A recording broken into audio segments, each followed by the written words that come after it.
Vous avez acheté un véhicule électrique pour sauver Gaïa et vous étiez assez content parce que vous faisiez des grosses économies, notamment en tant que salarié, parce que vous alliez dans votre entreprise et pendant que vous travailliez au bureau, eh bien, vous rechargiez votre voiture électrique sur les prises de votre employeur. C'était tout bénef pour vous. L'électricité ne vous coûtait finalement pas très cher. Oui, mais les URSSAF en ont marre. On a un État qui est complètement dispendieux, qui ne sait plus gérer du tout le fric. Et du coup, les URSSAF et le fisc en ont marre de voir que vous osez recharger votre voiture en électricité sans payer ni charge ni taxe. Alors, ils ont décidé de changer tout ça. À partir de 2025, lorsque vous irez dans votre entreprise et que vous rechargerez votre voiture, eh bien, vous paierez des charges sociales et des impôts. Bonjour et bienvenue dans cette nouvelle vidéo de DME en direct. Comme toujours, si vous n'êtes pas abonné, je vous suggère de le faire et de cliquer sur la cloche pour être prévenu lorsque je sors une nouvelle vidéo. Et si vous voulez contribuer à la chaîne, c'est dans la boutique de la chaîne que ça se passe. Le lien est dans la description de la vidéo. Et puis sinon, chaîne YouTube, onglet boutique. Alors c'est une vidéo un peu particulière aujourd'hui parce que comme vous voyez, je n'ai pas de lumière. On a une panne géante. Donc c'est pas le bon ordinateur, c'est pas la bonne caméra, il n'y a pas de lumière et je touche du doigt pour que le micro fonctionne correctement. Bref, c'est ubuesque. Mais voilà. Mais j'ai eu cette vidéo, j'ai eu cet article et je me suis dit qu'il fallait quand même en parler. Parce que ça m'avait échappé. J'avais pas vu que la rapacité des URSSAF et du fisc allait aller jusqu'au plein de votre voiture électrique à votre bureau. Et c'est Oumar qui m'a poké et qui m'a envoyé ça. Donc merci Oumar. Et effectivement, on est de plus en plus, je trouve, donc il écrit URSSAF ou URSS à la française. C'est vrai que quand vous avez une institution française dont les premières lettres sont URSS, il faut quand même se méfier. Donc vous saviez, peut-être pas, mais jusqu'ici, quand on allait recharger sa voiture au travail, on payait rien. Voilà, il n'y avait pas d'impôt, il n'y avait pas de charge, il n'y avait rien du tout. Mais les URSSAF trouvent quand même que c'est un avantage en nature. Et comme c'est un avantage en nature, il dit il faudrait fiscaliser tout ça. Comme ça nous ferait encore plus de sous-sous qu'on récupérerait dans la poche des Français pour en faire on ne sait pas trop quoi, on ne sait pas avec quelle efficacité, mais pour en faire des choses. Donc les URSSAF sont en train de regarder par là. Et le fisc, lui, se dit écoutez, ça tombe bien, je cherche de l'argent. Il s'avère qu'il faudrait un 4e chef cuisinier au Sénat et il faudrait qu'on ait une 530e personne pour conduire les voitures du Premier ministre. Je vous ai raconté ça, les voitures du Premier ministre. Alors, je ne sais pas si c'est le cas de Michel Bernier, mais c'était le cas d'Édouard Philippe. Le Premier ministre avait 94 personnes dans son cabinet pour l'entourer, pour faire... Et il faut dire que le passage d'Édouard Philippe... a été une merveille en tant que Premier ministre. Donc 94 personnes quand même pour l'entourer, mais ça c'était les personnes qui réfléchissaient.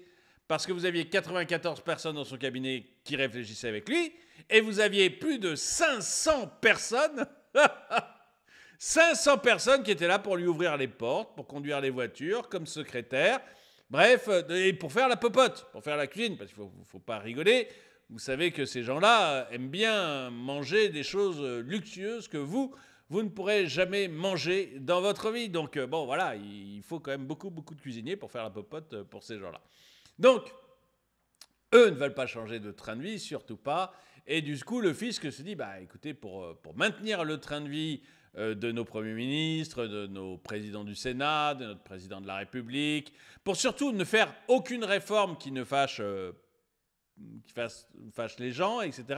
Eh bien, on va fiscaliser aussi la recharge électrique. Voilà. Donc,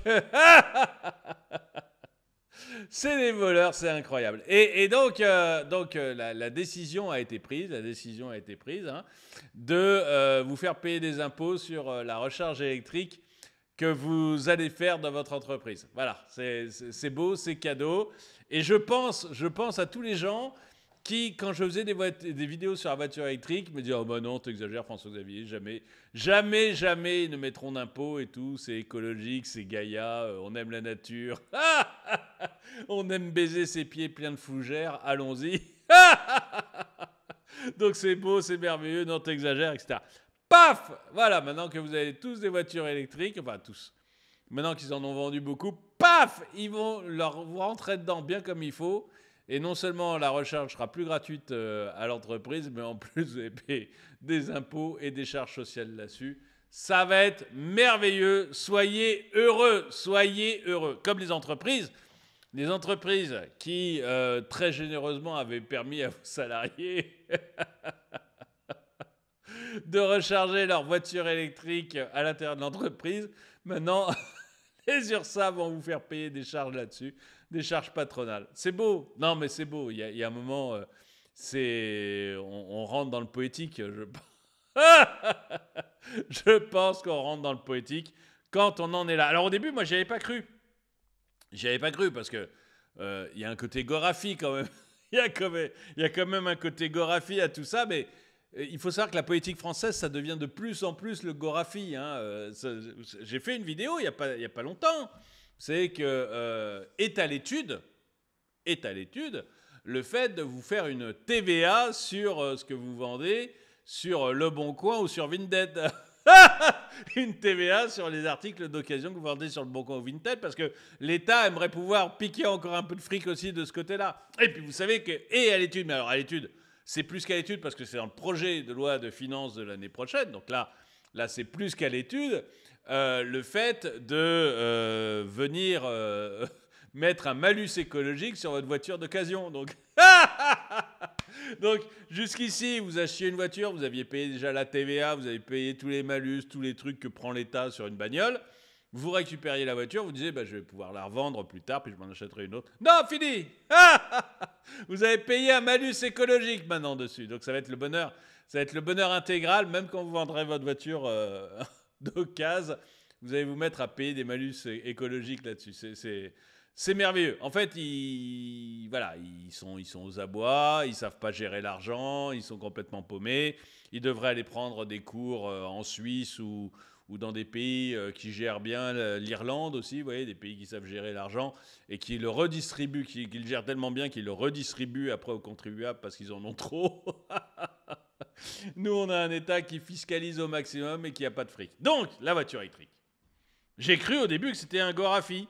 Parce que c'est vrai que notre vie française, notre vie politique devient de plus en plus le Gorafi. Honnêtement, quand on m'a dit TVA sur les articles sur Le Bon Coin Vinted, je me disais, mais c'est le Gorafi. Quand on m'a dit qu'on allait prendre un malus sur les voitures d'occasion, malus écologique, sur écologique, hein, parce que bien sûr, c'est l'écologie, ça n'a rien à voir avec le fait que l'argent veut vous en piquer, que l'État veut vous piquer un peu plus d'argent. Ça n'a rien à voir avec le fait qu'il refuse toute réforme et qu'il préfère taxer. Vous savez, mon polo va vous dire ça, je crois. Hein, oui. C'est mon polo qui montre ça. Hein. En France, on ne règle pas les problèmes, on taxe. Et c'est vraiment ça, voilà, ils ne règlent pas les problèmes, ils taxent. Donc, on est de plus en plus dans le Gorafi. Et j'ai cru qu'on était dans le Gorafi quand j'ai vu ICO envoyer ça. Et donc ICO, c'est l'État, votre ennemi, pas l'employeur. Épisode X, l'URSSAF demande l'arrêt des recharges gratuites pour véhicules électriques. C'est pas beau.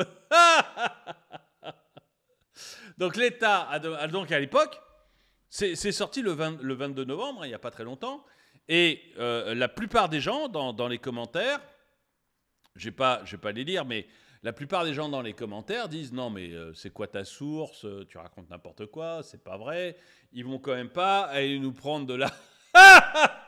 Ils vont quand même pas, excusez-moi, ça me fait rire parce qu'on est rentré dans un monde de fous, vous voyez, il y a un moment, il y a toute manière, tout cela va se finir avec le FMI, donc...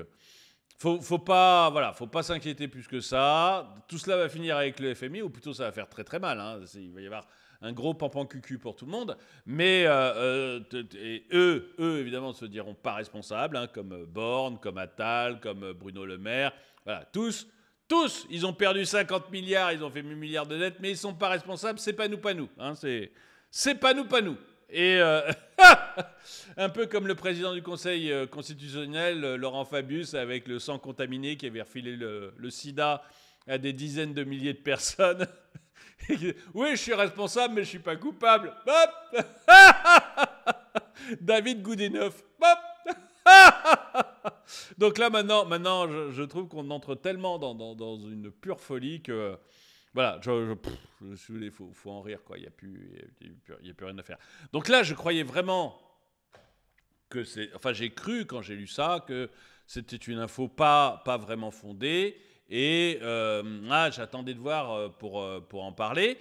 Et la plupart des commentaires sont non, mais c'est pas vrai, quelles sont tes sources, d'où tu tires ça, comment ça se fait? Et donc, lui, il tirait ses sources de son employeur et il s'avère qu'il a raison. Alors, je résiste pas à vous montrer quand même quelque chose, mais le mème d'Homer Simpson avec l'URSS me plaît beaucoup. Donc, je résiste pas au fait de vous le montrer. Je trouve que c'est tout à fait juste, Homer, ce qui... Donc, qu'est-ce qu'on peut détester l'URSSAF? Mais tu m'étonnes, mais quelle arnaque ce truc-là, mais quelle arnaque. Bon, mais enfin, sauver la planète, mais pas trop. Bah non, mais là il s'agit de sous-sous, là. Attendez, Gérard Larcher, s'il peut pas avoir ses 12 repas par jour, ça va pas aller, quoi.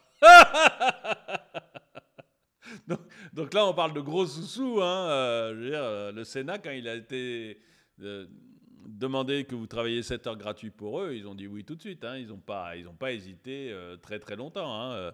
Tiens, on pourrait faire travailler 7 heures les Français gratuitement. Ah oui, allons-y.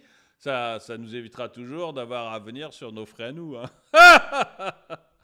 Donc c'est quelque chose de merveilleux. Donc voilà, il s'était battu sur la source parce que personne n'y croyait. Parce que personne n'y croyait, quoi. Tout le monde était dans... URSSAF, assurance maladie, MSA, finances publiques et, et allocation retraite, et le bon français qui attend de se faire tamponner dans tous les sens. Mais... Oh là là. Mais bon, moi maintenant j'en rigole. Qu'est-ce que vous voulez, j'en rigole. Déjà, bon, j'ai plus l'électricité, donc je vais pas commencer à m'énerver. Mais mais en plus, on est arrivé à un niveau... voilà, c'est plus possible. Là. C'est plus possible, qu'est-ce que vous voulez. Donc c'est comme ça. Mais c'est vrai que c'est terrible. Je vais voir s'il y a un autre mème rigolo. Mais donc les gens n'y croyaient pas. Et ouais. Alors ça, le truc des inconnus, vous savez qu'on était beaucoup moins taxés du temps des inconnus quand ils ont sorti ça qu'aujourd'hui. Donc bon, c'est merveilleux. C'est merveilleux. Toi qui vois une opportunité et l'intervention de l'URSSAF. Ces gens sont fantastiques. Ces gens sont absolument fantastiques. Je me souviens qu'il y avait un cuisinier dans l'entreprise. Allez hop, virez-moi toutes ces prises installées pour notre Greenwatch. Pardon pour limiter l'empreinte carbone de notre entreprise. Ben, exactement ça. Non, mais les chefs d'entreprise doivent se dire ça. Ils doivent se dire à un moment que ras-le-bol. Ras-le-bol. Bon, mais... Donc au début, on n'y croyait pas, etc. Et j'ai reçu hier ou aujourd'hui, je ne me rappelle plus, donc le message de Oumar. Et je me suis dit, alors il y a un vrai truc parce que c'est Franc-Froid. Donc Franc-Froid, ils font beaucoup d'articles sur le véhicule électrique. Donc je me suis dit, donc il y a vraiment quelque chose qui se passe. Allons regarder ce qui se passe. Et donc je suis allé voir Franc-Froid. Et donc, depuis 2020, les entreprises peuvent mettre à disposition des bornes de recharge sans que cela ne soit considéré comme un avantage en nature, ce qui permet aux employés de recharger leur voiture gratuitement, sans impact fiscal ni social. Cette mesure incitative devrait prendre fin le 31 décembre 2024. Alors peut-être que le gouvernement va dire non, jamais, on va prolonger. On va prolonger cette mesure et ça restera gratuit pour les Français. Parce que vous savez que Michel Barnier, il veut pas vous mettre d'impôts. Emmanuel Macron, c'est pas son truc non plus. Les charges sociales, il trouve ça mauvais. Enfin voilà, je suis convaincu. Je suis convaincu que vous allez y échapper, il n'y a pas de doute. À partir de 2025, la mise à disposition de bornes de recharge devrait être intégrée dans le calcul des avantages en nature, ce qui entraînera des cotisations sociales pour l'entreprise et une possible imposition sur les salaires. Bah oui, parce que ça augmente votre salaire. Ça augmente votre... Alors, si vous n'étiez pas imposé, vous n'allez pas être imposé là-dessus. Mais ils sont merveilleux. Ils sont merveilleux. Qu'est-ce que vous voulez ? Je peux pas dire... Ils sont merveilleux. Donc, ils doivent... oui, si vous n'êtes pas imposable, bah, il n'y aura pas d'impôt. Mais si ça vous fait peut-être franchir la fameuse tranche d'imposition, paf ! Et si vous êtes déjà imposable, bah voilà, vous allez payer des impôts sur votre recharge de voiture électrique. Elle n'est pas belle la vie. Elle n'est pas belle la vie. Merci les URSSAF. Merci le FIS, parce qu'on voit tout ce que vous faites pour nous. On est dans un pays extrêmement en sécurité. On vit terriblement en sécurité par rapport à ces pauvres Suisses qui ne payent pas d'impôts mais qui ont vraiment zéro sécurité. On a une justice qui marche du feu de Dieu, il n'y a pas à dire. Le niveau scolaire en France...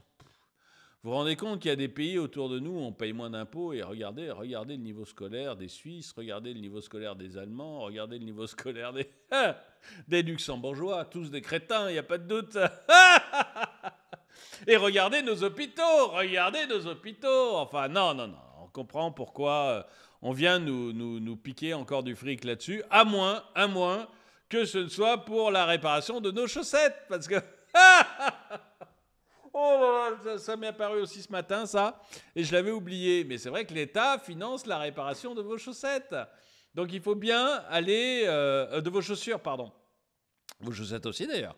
Et il faut bien aller chercher l'argent quelque part. Hein, parce que les imbéciles pensent encore que ça ne coûte rien, c'est l'État qui paye. Vous connaissez la grande phrase de François Hollande, ça ne coûte rien, c'est l'État qui paye.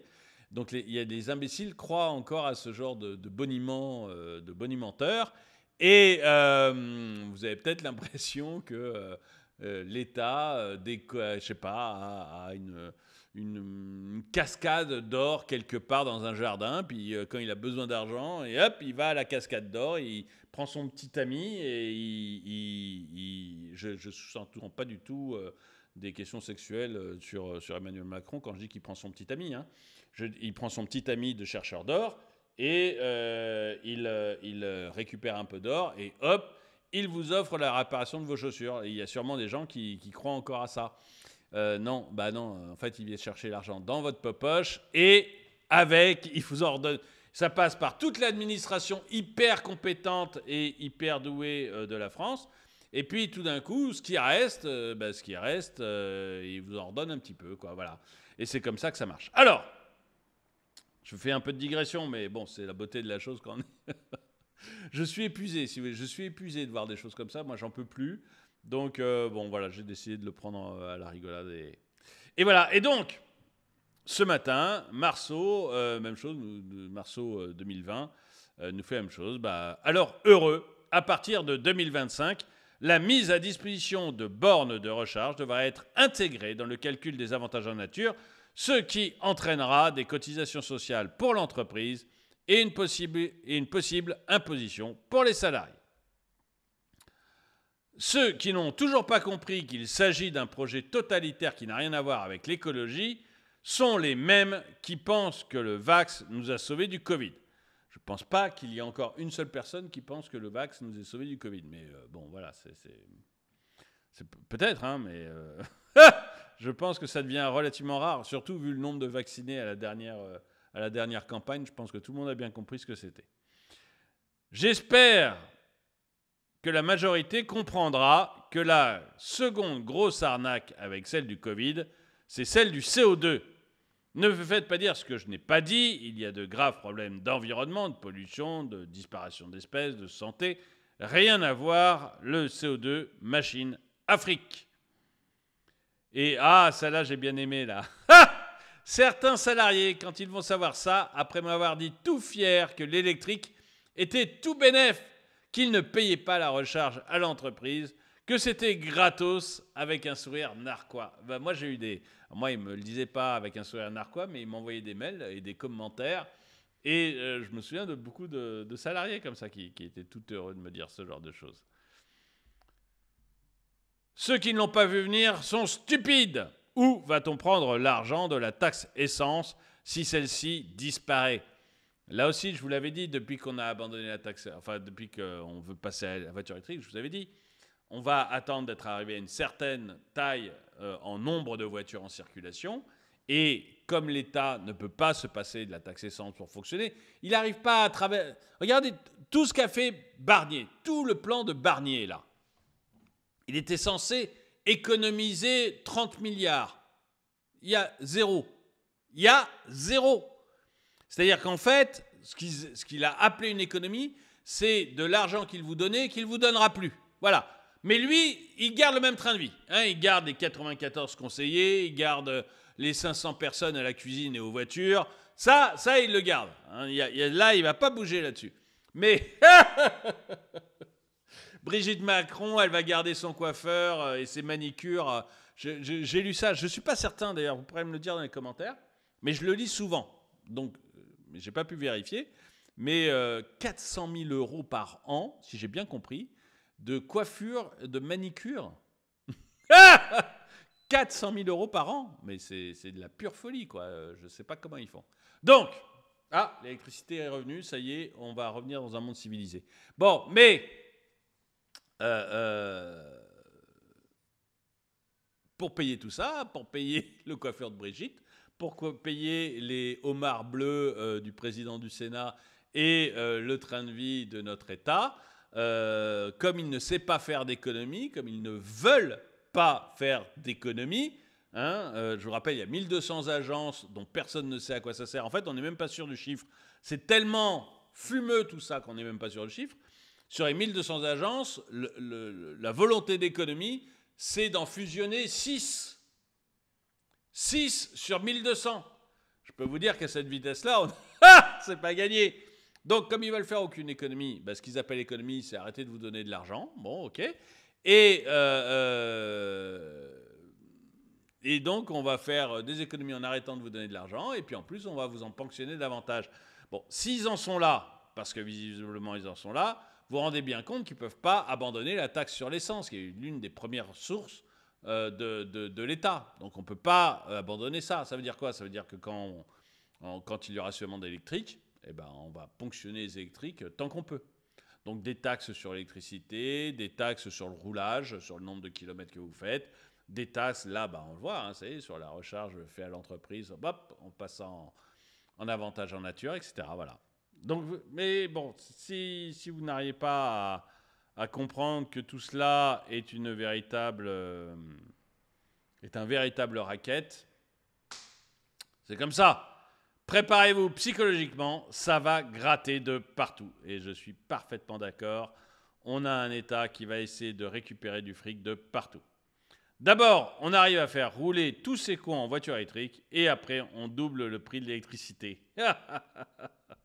Et ils rigolent tous. Mais c'est vraiment ça, quoi. C'est vraiment, vraiment ça qui est en train de se passer. C'est impressionnant. Bon. Écoutez, je ne sais pas ce que vous en pensez. Est-ce que vous avez été aussi surpris que moi quand vous avez découvert cette nouvelle? Le fait que l'État ait décidé maintenant que la recharge que vous faisiez de votre voiture électrique au bureau, non seulement il va y avoir des charges URSSAF dessus, mais en plus vous allez être taxé dessus. Est-ce que ça vous a surpris? Est-ce que vous trouvez ça normal? Est-ce que vous-même, vous avez acheté une voiture électrique en vous disant « chouette, c'est une bonne affaire, ça va me coûter moins cher » Et est-ce que vous êtes en train, si vous l'avez fait, est-ce que vous êtes enfin en train de réaliser que peut-être ça ne va pas du tout vous coûter moins cher que la belle voiture essence que vous aviez? Dites-le moi dans les commentaires. Et donc, si vous voulez aider la chaîne, vous allez sur la boutique de la chaîne. Le lien est dans la description de la vidéo. Et sinon, chaîne YouTube, onglet boutique. Et là, vous trouvez des polos comme celui-ci, des mugs comme celui-là, des sweats, des vêtements pour l'hiver, des sacs, des gourdes, Vraiment, il y a 90 produits différents et il y a 6 logos différents, donc vous allez certainement trouver votre bonheur. Allez jeter un coup d'œil. En tout cas, merci d'avoir regardé la vidéo. Mettez-lui un pouce vers le haut, commentez-la, partagez-la. Et moi, je vous dis à très bientôt.